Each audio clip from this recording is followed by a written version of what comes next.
Hello everyone, and welcome back to another session of Dark Souls Remastered PvP and another weapon showcase.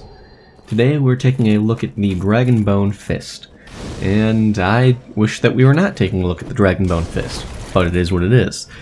This weapon is one that you get by ascending a plus 10 fist weapon using the Core of an Iron Golem with the Giant Blacksmith, and it's a joke, more or less. This weapon is more of a joke than anything else.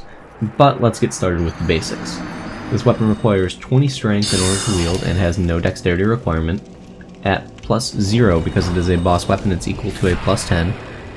So at plus 0, it's got a base damage of 95 and an A scaling in strength.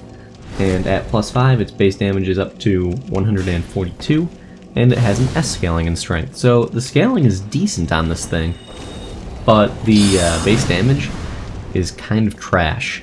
So your damage output is bad, needless to say. I mean, as you can see in this fight here, I punched that guy with just a regular plain old R1, and I hit for 146 well buffed. And yes, it's only a pine resin, but that firebomb that hit him while he was rolling did nearly as much damage. So, yeah. The biggest pro of this weapon is that it gives you plus 30 to your magic and fire defense. That's really kind of the only pro to this weapon.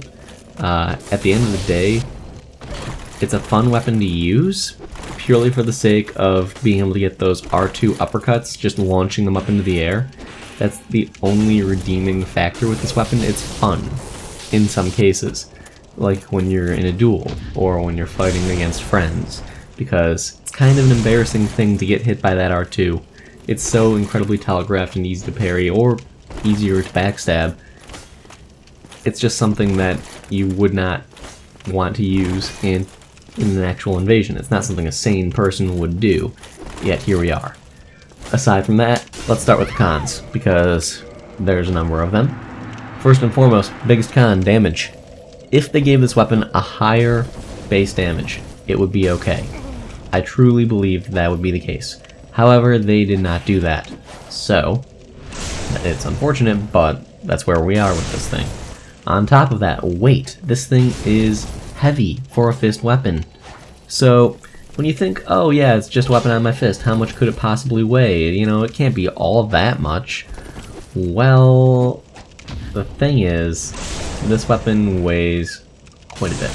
It weighs 8 units, which, you know, for a fist weapon, that's all I gotta say on that.